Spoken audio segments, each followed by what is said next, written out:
So all of you guys that I see on Zoom, Nina, Daniel, Evelyn, Kelsey, and I got another one. Evelyn, Kelsey, Daniel, Nina. Yeah, okay, good. Make sure you send me an email telling me, reminding me that you participated today on Zoom. Second thing, before we get any farther, I want to apologize for canceling class on Thursday. I'll even tell you what happened. Not that I want to dissuade you or influence you in any way, but the health clinic is giving booster shots, and they're only doing it at certain times. And the only one that worked for me was Thursday morning. So about 11 o'clock on Thursday morning, I went over and got my booster shot. And then I went to get some food and I came back and I was getting really very sleepy. And I fell asleep in my car on the parking lot. And I kept getting more tired. I wasn't getting sick. I didn't want a fever, but it just really knocked me out. And I guess it was around noon or something whenever I kind of figured out that it's going to be pretty tough for me to come in here and stay organized, to keep talking and to keep my wits about me. So I went home. Sent you an announcement. You guys all got that, I hope. Did you? Yeah, good. I went home and went to sleep all the way through to Friday morning. So anyway, that was the worst reaction I had from a vaccine. It was my third. My brother had a worse reaction. He actually had the same thing, but he ran a fever, which was pretty scary. Anyway, stay vaccinated. It's worth the sleep. So anyway, I'm going to pick up where we left off. And the first thing I wanted to do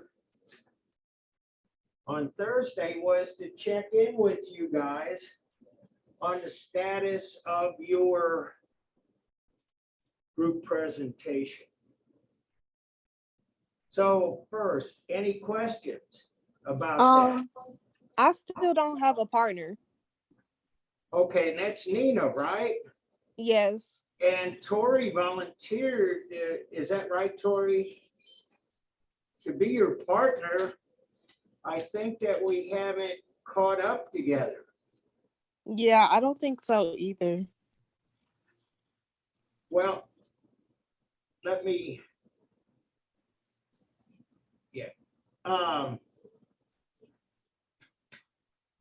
do this. I want to show you something.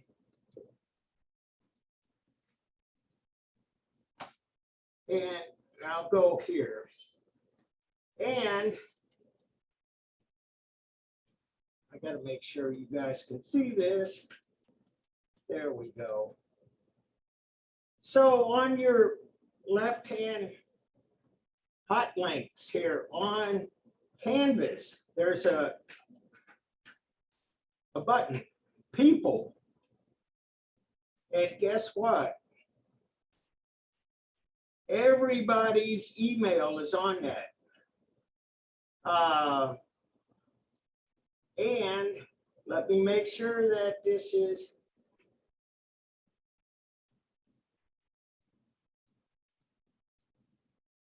available in student view. And the people, yeah, here's what you'll see. You don't have the student ID numbers, but you do have what? So, Marie, I'm gonna click your name. Contact.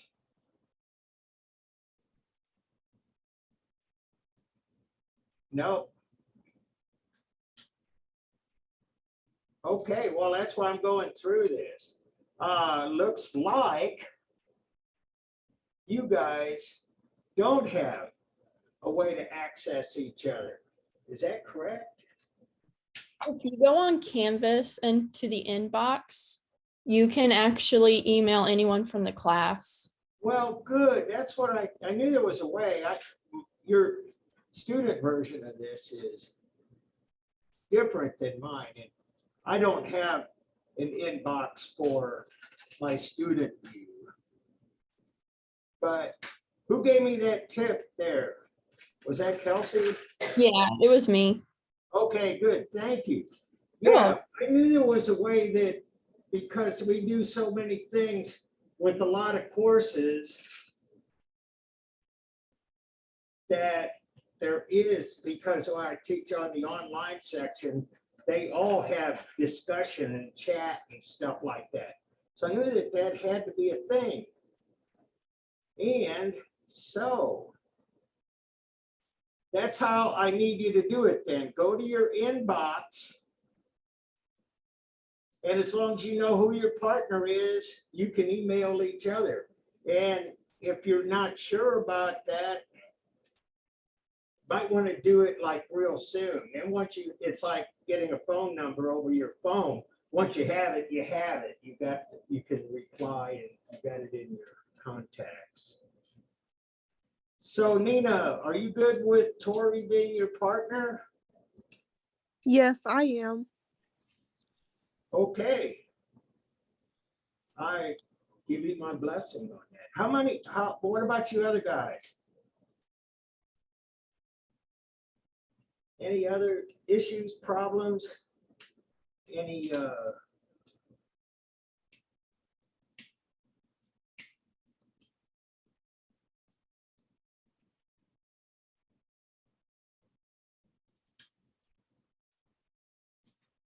Okay, well, I have one more thing that I'd like to point out, and that is that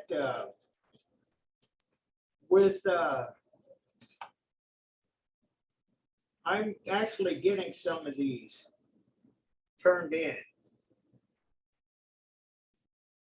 And we found out that for some reason, Canvas won't let, at least this one particular person, let them upload the finished narrated PowerPoint.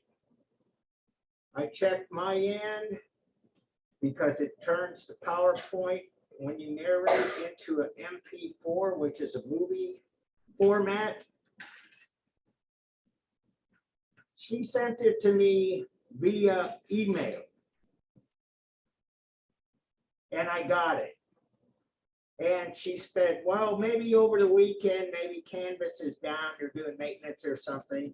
But yesterday she tried again and it did not upload. So we're going to have to do this the old-fashioned way. As you turn it in, I'll send you some instructions via announcements. And what I want you to do is turn in your narrated PowerPoint, your transcript, and your summary of participation. I did this, Maria did this, Julia did that. Are you guys partners, by the way? Oh, well, that would be really weird. But at any rate, let me know who did what. Give me the transcript verbatim and the MP4 narrated PowerPoint. Obviously, the inbox will allow that large of a file to be delivered. So that's how we'll go.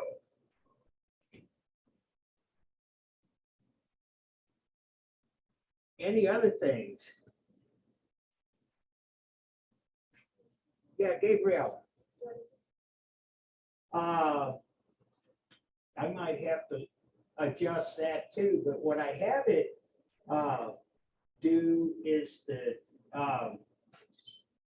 let's see, 29th, 30th. 1, 2. No, November 29th, which is Monday after you come back. A week from this coming Monday, almost 2 full weeks from now. And so I really would like, I hope that you can get this together before the end of the week so you won't have this hanging over your head as something that still needs to be done. Don't want you to stress out over it. Actually, the ones that I've seen so far look pretty good. And I got some good feedback about how they enjoyed seeing this, their own video. You can put her on YouTube if you like, bottom line. Pretty professional. And so anyway, I'm looking forward to getting them in. And with all of that being said, on the schedule, I have a quiz that I'm supposed to launch on Thursday. It's quiz 5. I'll still launch it, but I'll extend the due date to be past the group presentation due date. So I want you to do group presentation first, if possible. You manage your own time the way you like, but I'll give you some extra time for that. And so everything set? We good? I'll take that as a yes. So what I wanted to talk to you guys today about, what I wanted to talk to you on Thursday about, South Asia. And here's the map, and mostly what we're talking about, this green area. We'll also, at the end of this section, talk a little bit about how South Asian art spread through Southeast Asia. But you can see the green, and basically it encompasses modern day Pakistan, Bangladesh, India, and Sri Lanka. And so that is a large area. That is a huge area, and it is the home to many different cultures. They combined as this South Asian, almost what you would call a subcontinent, and it's not uniform. There are a lot of different kinds of people. Actually, there are a lot of different languages still spoken. It was a British colony until 1948, from 1700s through 1948. And so English is spoken there widely, but they still have their native languages. Have any of you ever, if somebody in the other section saw this, ever seen the movie Lion? Isma, you saw that? Yeah, Bev Patel. Yeah. Yeah. Did you like it? Yeah, I loved it. It's been a while since I've seen it. Yeah, it's been a while since it was out. I think you can still see it on Netflix or something. But yeah, I loved that movie too. And I'll tell you, there were a couple of reasons why I loved it. And that is I adopted a daughter from China. I'll say a little more about that when we look at China. But bottom line, that whole part of the story about finding your roots and things, love that. But the other thing, it was a clear, honest, unvarnished portrait of what India is like modern day. And you remember seeing the part where he gets on the train And then he gets off at the stop and they speak an entirely different language. And that is India. There are many languages, many different cultures. And under the banner, India. I took a course in Indian art when I was in graduate school at the University of Wisconsin, who won big, on Saturday, but not go Badgers. Bottom line, he said, and he was from India, he was a scholar, he had written books about the art of India.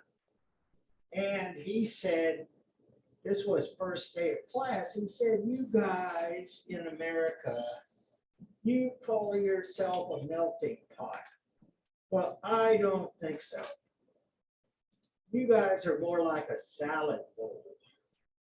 You have different cultures, but they really haven't intermixed quite like they have in India.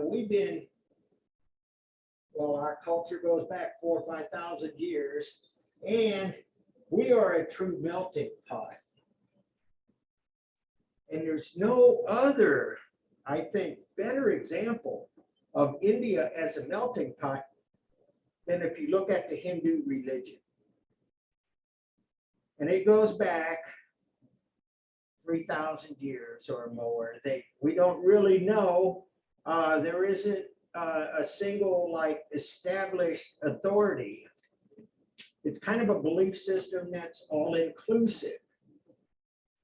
And the text accompanying Hindu, we know were transcribed from what was practiced before writing.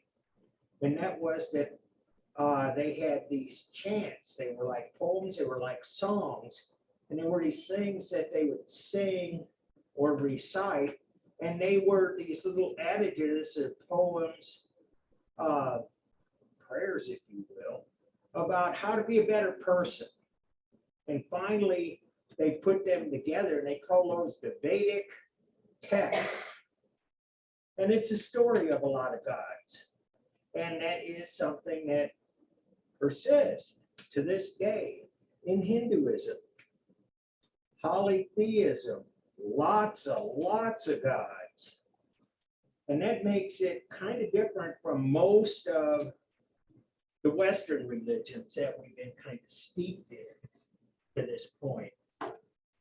And so it was no surprise to me when I got this textbook to see that the great stupa at Sanchi was the first part of Indian art, the first example, figure 15:1. And so this is huge. We would probably see a lot more in this chapter if we went closer to the present, but if you'll see here, it's before 1200. So we don't do anything in this chapter that is during the spread of Islam to South Asia. And some of the art and architecture, say like the Taj Mahal, which is like probably one of the most beautiful World Heritage sites in Agra. But anyway, I digress. Buddhism. Buddha was born in India. And his life story spawned a religion around Buddha and Buddha's teachings. And so there's some things here about this stupa, which is really the kind of Buddhist temple that goes back actually 2,300 years. And this is what it looks, and it's got a dome. So I want to talk about that, just mention this, that how many times have we seen a dome as an indicator of a place of worship? A lot.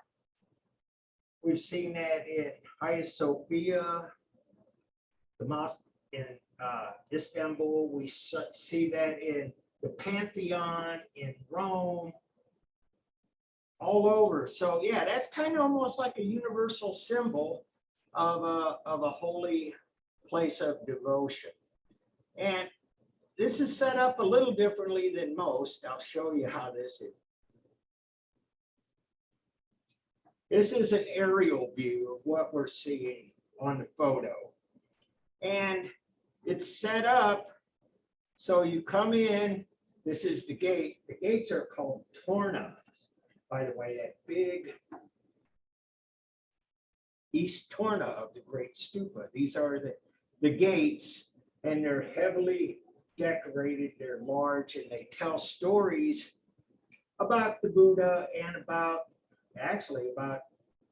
some of the kings and emperors that actually helped save these and build these and so on. But at any rate, you come in and in the center of this is the devotional area, excuse me. And so it's made so you can come in, go all the way through, make a left, go down, come back in. Anyway, this is how you circumambulate. Circumambulating, another ritual that we see arise from time to time in the West, and it's also practiced in the East. Circumambulate means that you walk around. In a stupa, it has a level on the bottom where you go in, but there's an upper level walkway where you can circumambulate the stupa. And on the way, you'll see these devotional stops. And that's in its own way, it's kind of like the Gothic cathedrals, where you have the circumambulatory area behind the altar in the apse, and you have these little devotional shrines all around the perimeter. Circumambulation. Any of you familiar with the Hajj in Islam?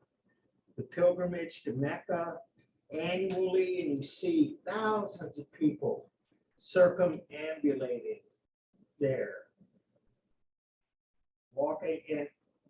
And it depends on religion. Sometimes it's clockwise, sometimes counterclockwise. But this is a devotional practice. Again, in the East, in the West, in the Middle East. And so, talking about these similarities, I have a colleague in the department here, and he puts together a lot of stuff for my online class.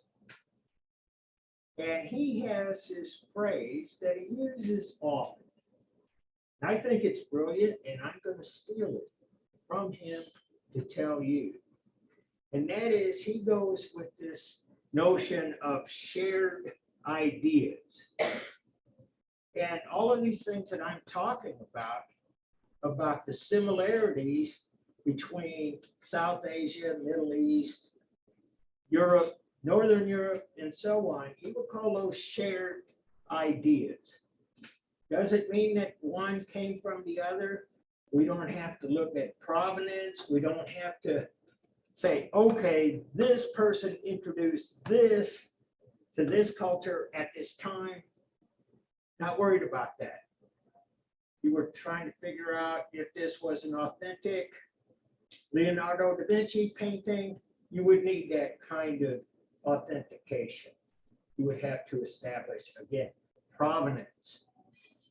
He's not talking about that. He's just talking about some of the similarities we see in cultures. And it's not just the modern day religions. We can take a look at cave paintings and the ones we find all over the globe, and there's a lot of similarity between them.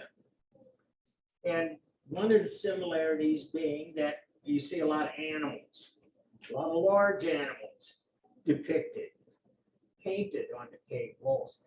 Another thing that you see a lot of are the handprints, where somebody puts their hand up against the cave wall and somebody blows, presumably through a reed, and spray paints the image of a hand, using a real hand as a stencil. You guys remember that. And so anyway, one of the things I want to talk about here is that they are shared ideas, and one of the things that at least Christianity and Hinduism share is this idea of iconography. Now, didn't get a lot of iconography out of the Jewish tradition. We don't get that out of Islam so much, not using iconography. But part of the reason I wanted you guys to understand how iconography works, the Virgin Mary, Saint Theodore, Saint George, the baby, the hand of God, the angels. How do you know that? Because there is a picture language going on here. That's what iconography is. And so they do this in Hindu and Buddhist culture to a pretty high degree. And so what we have here, this is the East Torna of the Great Stupa. And I'm gonna kind of zoom in on this. But look at these columns and look at how they put together this relief carved in the rock, telling the story. And I'm not sure about the East Torna. Let me see. And this might be it. I get it all mixed up. But bottom line is that one of these Tornas, one of these gates tells the story of the prince who actually restored the Great Stupa at Sanchi a couple of centuries after it was built, but I digress.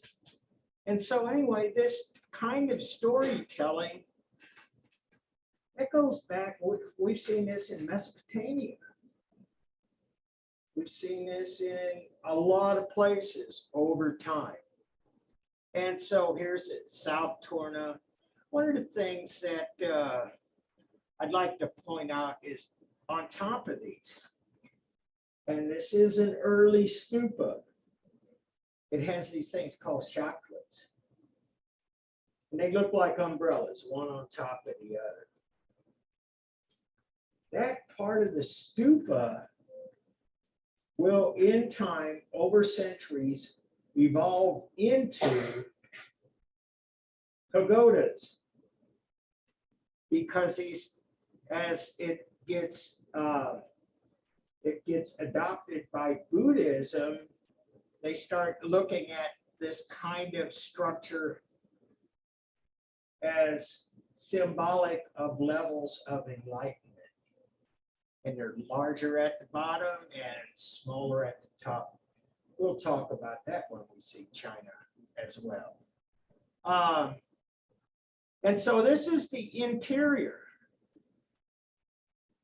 of the stupa at Sanchi. And so we see the Buddha meditating, the meditating Buddha. And you see the worshipers here. And again, devotional areas all around this, places you can stop and worship. And you see some of the great Buddhist lamas depicted across the top.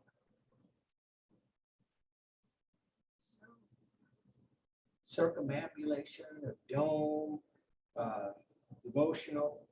And here is, this is from the East Gate, but this represents actually a lot of a recurring theme in Indian art. And the elephant shows up a lot I could go on about that. I will just mention briefly that we see the horse depicted in Western art. And basically the horse is the pack animal of choice. It's the one that draws the carts, the chariots. It's the ones that, it's the animal that cavalrymen ride and so on. Well, in India, they have a similar relationship with the elephants. And they are pack animals and they are used for transportation and a lot of things. And an elephant becomes kind of another symbol too that we'll talk about here in a minute. But a yakshi, this is a recurring theme in Indian art too. Scantily clad, sensuous woman. Now, how far back can we start making some connections with this? Oh, I don't know, maybe Venus of Willendorf. You know, it's like they really do. They do things differently, but in a lot of ways they're the same. And this, we know what this represents. It personifies fertility and vegetation. And tie Buddhist iconography to earlier South Asian pictorial traditions. And I would even, like I just said, even tie that back to prehistoric connections. But yeah, sensuous, fertility, and there is this thing, and it kind of recurs throughout human history, or at least early human history, that fertility, in the sense that that a woman would be able to bear a lot of children, is kind of part of it, but it's not much of a leap to kind of think about that in terms of prosperity in general. And the abundance of food, and you'll see she'll have, you know, it's got bananas up here and other kind of pomegranates and things. That is prosperity. That linkage between having a lot of kids and being prosperous, that was an issue in the United States for a long time, believe it or not. And bottom line is that when these settlers went out into the West, it was a good idea for them to have as many children as possible. First of all, infant mortality rates were high, so you had to have a lot of children because you know that probably not all will survive. But the other thing is that when you have kids, and you have a lot of kids, they can help you work the farm. And at least, I don't know how much you guys hear about this because we're not such an agrarian culture anymore. But I always used to hear tales from the generation before me, how they had to get up and milk the cows before they went to school, feed the chickens, stuff like that. And so, yeah, it was, so fertility and prosperity. Vegetation, yeah, you can do well. So Yakshi does that. And there is another issue here too, and it kind of goes to how there's another Yakshi, is that a lot of the depictions of people in Indian art usually are kind of have a little bit more on the chubby side than what we've seen, especially in Greece and Rome. They were all like 0% body fat, you know, they were all the ideal persons. Well, the ideal person is a different image, a different ideal in India. And that is that if you have some of this weight, it means that you're eating well, it means that you're prosperous, means that you're well fed. And so that becomes a clear distinction between the depiction of humans in the West and in India. And so another Yakshi, polished sandstone, mid-3rd century BCE, a fly whisk. And so Yakshi here, again, scantily clad, much adorned, as is the other one too. See the ankle bracelet she has on, headdress, so on. Yeah, she's as much clothes as she doesn't have on. She has a lot of jewelry, and she looks like a princess. A fly whisk. You know what that's for? Fly. Live in a place that's hot all year round. Fly. What you carry. Keep the bugs up. But bottom line. Yes. And again, a little bit more chubby. And so, where do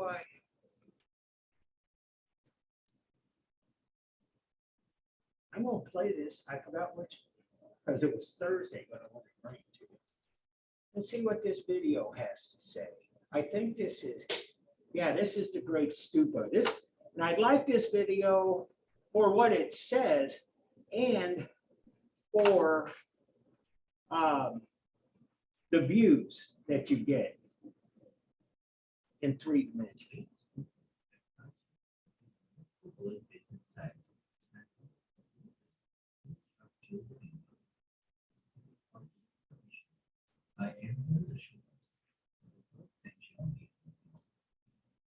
You guys hear that?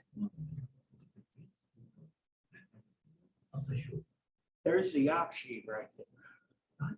The same example of ancient Indian and Buddhist architecture starting from the Mauryan Empire, 3rd century BC, continuing with the Buddha Empire, 8th century CE, and ending around 4th century CE. For that, let's look at the story of Buddha. What happened when he died?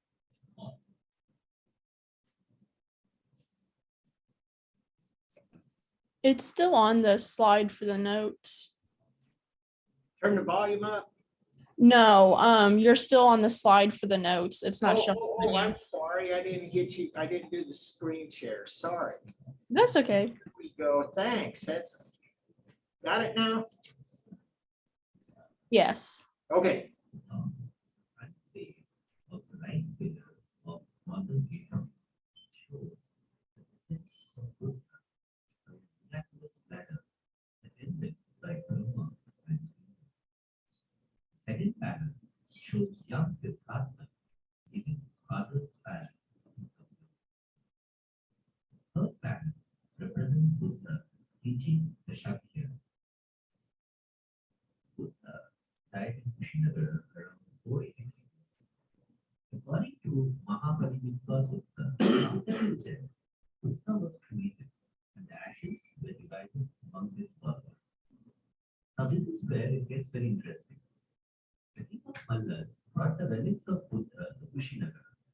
The western gateway, rear top, shows the king seated on an elephant bearing the relics into the town of Kushinagar. 7 neighboring kingdoms wanted a share of the relics. A war broke out and a siege was laid by the 7 kings. See here on the western gateway, 7 kings distinguished by their 7 royal umbrellas advancing with their armies to the city of Kushinagar. On the southern gateway, we can see the victorious chiefs departing in chariots and on elephants with the relics on their heads. These relics were enshrined and worshipped in the world, while they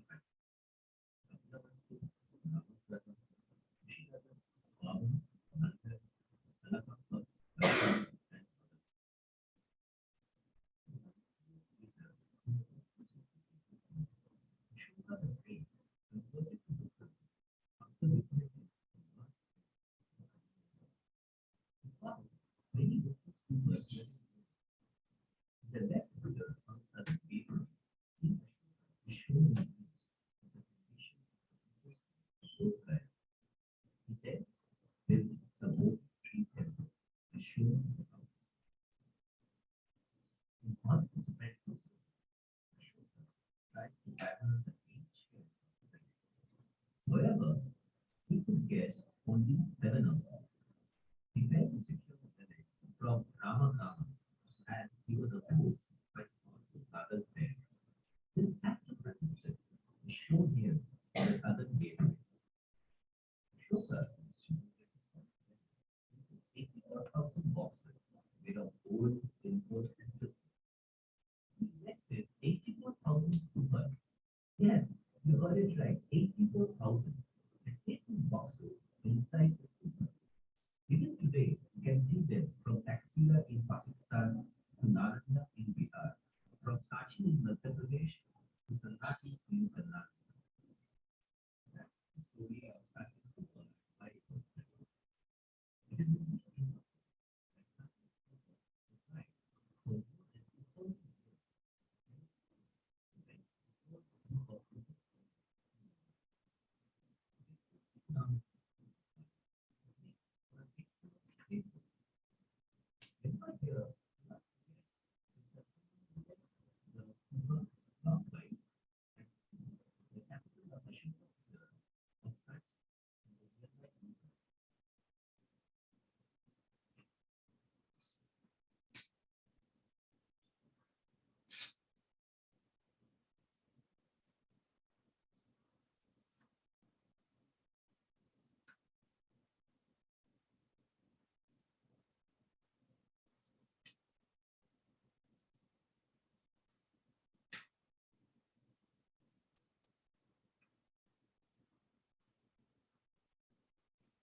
And make sure I got the share back for our contestants playing the home version of AD 100.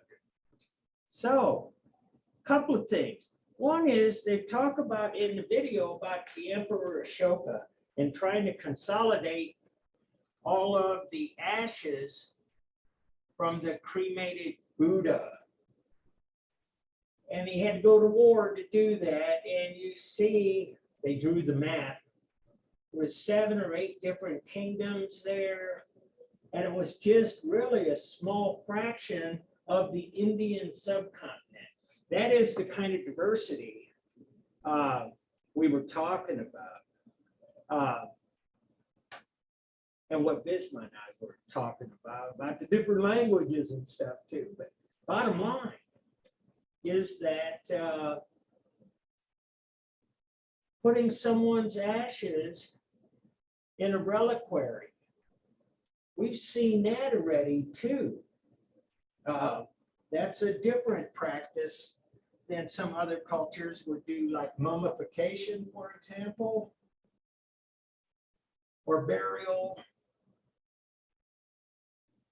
cremation, and having those relics preserved as part of the religious practice and part of the devotional site.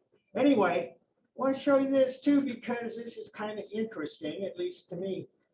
This path of circumambulation resembles a swastika. And it says in Buddhist culture, the swastika means eternal. I bring this up in part because this is a religious symbol that predates anything that it was perverted for in the 20th century, speaking of Nazism. But we saw in the Great Mosque at Cordoba that these geometric patterns where in the center had exactly this same center, the swastika. And it means internal. We don't know if that is a direct connection between the two faiths, but we do know that there are a lot of shared ideas. And so the swastika means eternal, and we'll see, you actually even see that on the Buddha a lot. And so there he is. He's got this on his chest. He's got the third eye up here, and it's on this marker here. And these are Buddhist symbols too, the swastika to be sure, but the hand, it's a Buddhist sign. And it's not that different than what we see in the Christ doing the blessing, for example. And so in the center of this is a circle. And what we find that comes out of Buddhist tradition, adopted through Hinduism, is that the wheel becomes yet another symbol of the eternal, that things go in cycles and connect. It's at any rate. And there's the Yakshi, for example. There's some more swastika examples. And so we see here this kind of proliferation of the Buddha, and we see him depicted in statues. And there was something here. I don't know if you picked up on this, but they were talking about the Tornas and depicting the life of the Buddha in some of the friezes, some of the panels. Well, here's Buddha's life, kind of in a 2-minute nutshell. He was a guy born into privilege. He was wealthy, born into wealthy parents, and he was a son of the military class, and that was a pretty high class at that time in this place. And so he was privileged, and he just kind of got up. It's the age of 29, got up, left, and saw how poor people lived and how poor people were treated. And he decided that he would give up all of his worldly possessions, and he was going to cleanse himself of all of the trappings of the physical world. And so he had a lot of teachings and talked about how being more enlightened, and that's what Buddhism aspires to, enlightenment, the path to knowledge. They showed in the Torna a picture of the Bodhi tree, which is similar to what we see in the book of Genesis, the tree of knowledge. And in Hinduism, it's synonymous with knowledge. And so anyway, there's a lot of similarities, but here is the Buddha. And see, we have this depicted oftentimes behind the Buddha. Just saying a shared idea. Christianity does this with their holy figures too. They put a halo around them. There's a meditating Buddha. And I got this one. I put a star by it because it's a painting, a cave painting. We don't see too much painting. And I think the reason for that is, and I'm not an archaeologist, but been reading about this stuff for a while. What you have is a climate where painting doesn't particularly survive. And we see cave paintings from tens of thousands of years ago, but they are in a secluded place. They're deep in the earth. They have geothermal temperature regulation. Doesn't get too cold, doesn't get too hot. And if you're in a cave, a particular kind of cave, and it doesn't Is it connected to the groundwater system? You can have like next to zero humidity deep in those caves. Bottom line, it's a good place to preserve paintings. But we see painting emerge in Egypt, but almost all of the paintings we see are from tombs that were sealed up. No air, no nothing. In fact, they were lost for 2,500 years, 3,000 years in some cases, because they were sealed, not to be disturbed. And so those are the kind of environments that will preserve paintings from Egypt. We see saw a few Minoan paintings. Again, not many. Painting is the most fragile of all of the art forms that we see. Even jewelry seems to stand up quite a lot better than paintings. But at any rate, this is Bodhisattva. And the first part of that, the Bodhi tree, is talking about that. A Bodhisattva. And this is the second half of 5th century. So this is a lot newer than what we've seen. This is moving up about 700-800 years. But a Bodhisattva is a practitioner of Buddhism, and he is a guy, usually a guy. I don't ever see women depicted this way, unfortunately. But a Bodhisattva is someone who has achieved enlightenment through Buddhism. But rather than dying and spending eternity in nirvana, chooses to stay here on earth to help others find enlightenment. So he's kind of like a priest or an imam or a rabbi. But on the other hand, he's kind of a philosopher too. And so that's what a bodhisattva is. And they're often depicted as even appearing to look like the Buddha, but you understand, he's a Buddhist. It goes with the territory.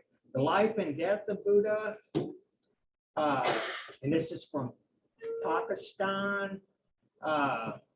There's the Buddha here, and there's the sleeping Buddha, the dying Buddha. That was drawn in the film we just saw. And so here is the Buddha teaching. And we look at Buddhism in a lot of ways as more as teaching rather than preaching, but that's a choice. Buddha seated on the lion's throne, 2nd century. Seated Buddha preaching first sermon, second half of the 5th century. And so this is kind of where it ends up as Indian Buddhism. Now we're moving to Sri Lanka, which is the island nation off the southeast coast of the Indian subcontinent. And here he is. This is Buddha. And what happens with Buddhism is this. When we start talking about this time, 11th to 12th century. So we kind of covered 1,500 years here. What happens is that Hinduism basically absorbs Buddhism. A lot of the teachings of the Buddha get rolled up and taught through Hinduism. And Buddhism spreads. And it spreads off to places like Sri Lanka, other places in Southeast Asia, Cambodia, and so on. China, Korea, Japan. This is where you find Buddhism and the Himalayas up to the north. But as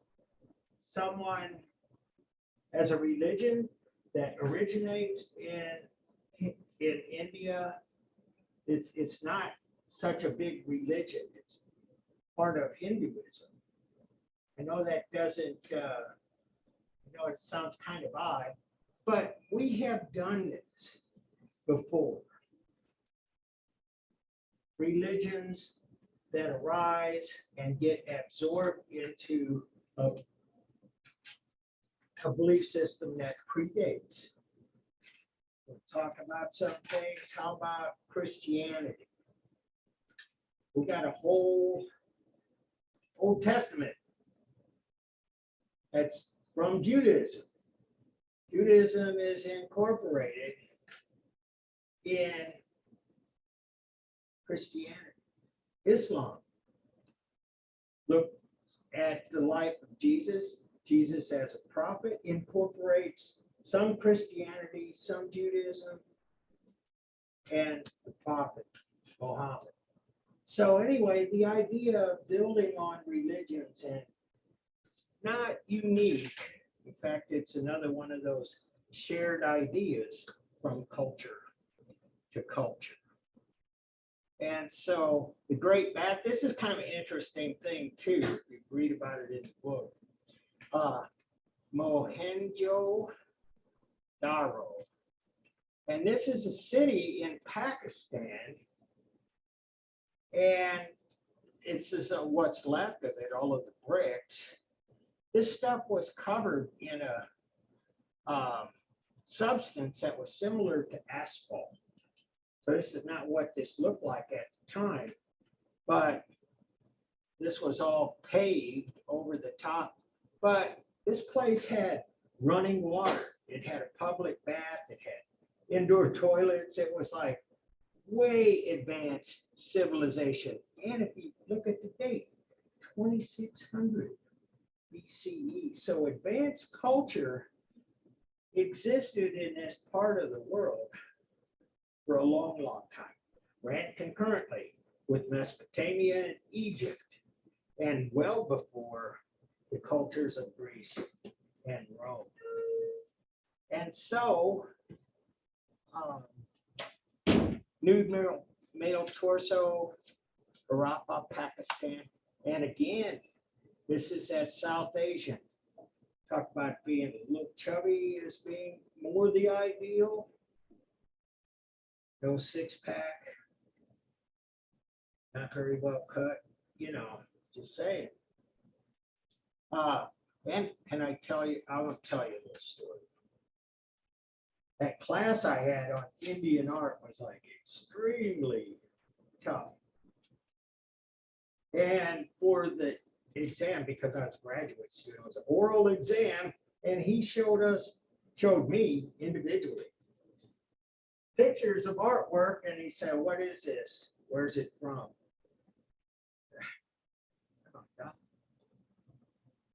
No, nothing. That wasn't in the textbook or anything. He kind of expected us to know where we could find red sandstone. And so that is kind of a rock, a mineral that exists in modern day Pakistan. They don't have it in the south, they don't have it in the east. I'm like, hold on. Did you make this any tougher, please?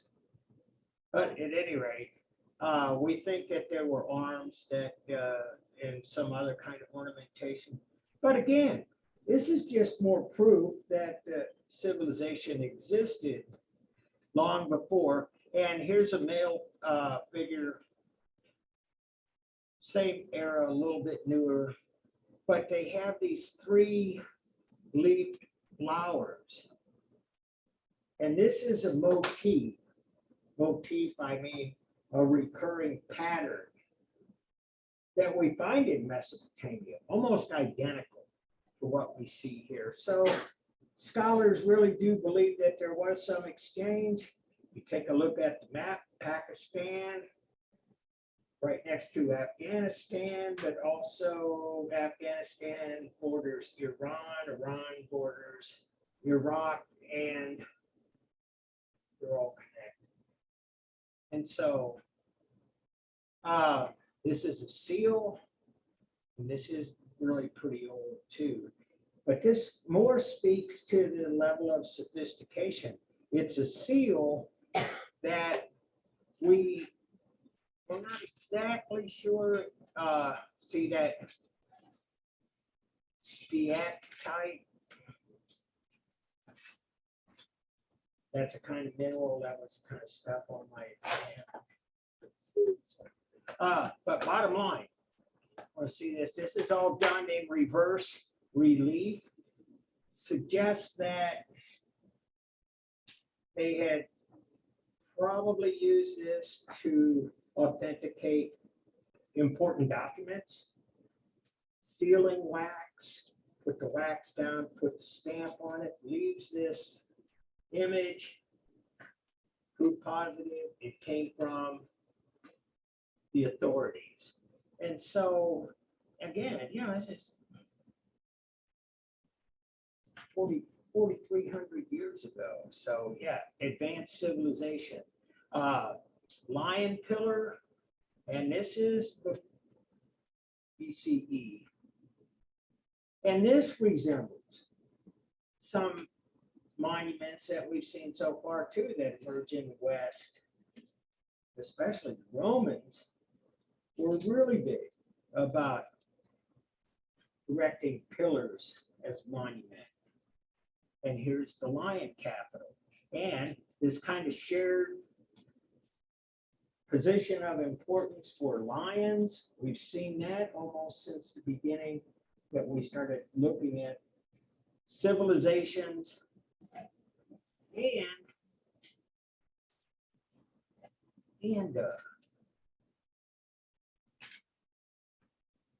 and so anyway, let me see how long this is. 8:14. Nah. I think this is where we'll start when we come back on Thursday. It's a good stopping point. We got barely enough time to get it in before the end of class. However, I have a few things I'd like to add to what's said in this film. So we'll leave it at that. I'll update the prompt for the group narrated PowerPoint presentations.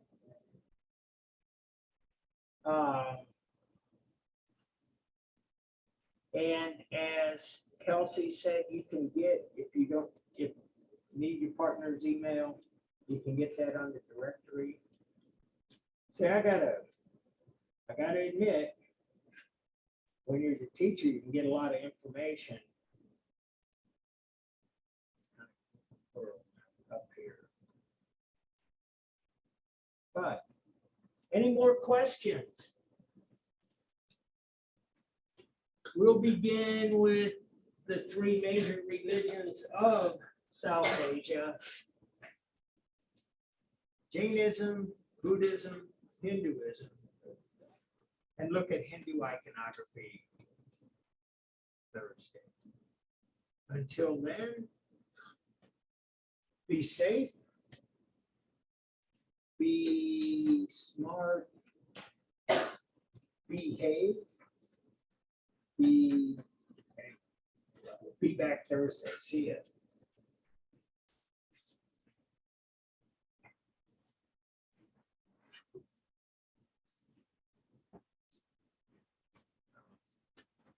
Get out of the way.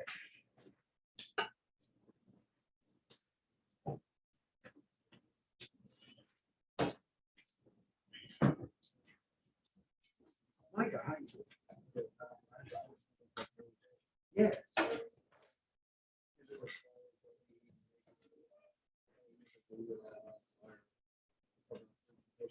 just like, I want the video, I want that file. All right. Yeah, and you guys are gonna do such good work, I'm not gonna teach next year, I'm gonna just show you guys videos. And break into money. But yeah, but Mike, I want to tell you this though, seriously. I think when you guys do a good job like that, that would be something in your digital portfolio. People want to know that you can manipulate some of the software like PowerPoint, that you know how to speak, how to do research, how to organize things. You do a good job and it says a lot about you. Yeah. All right. All right. See you Thursday.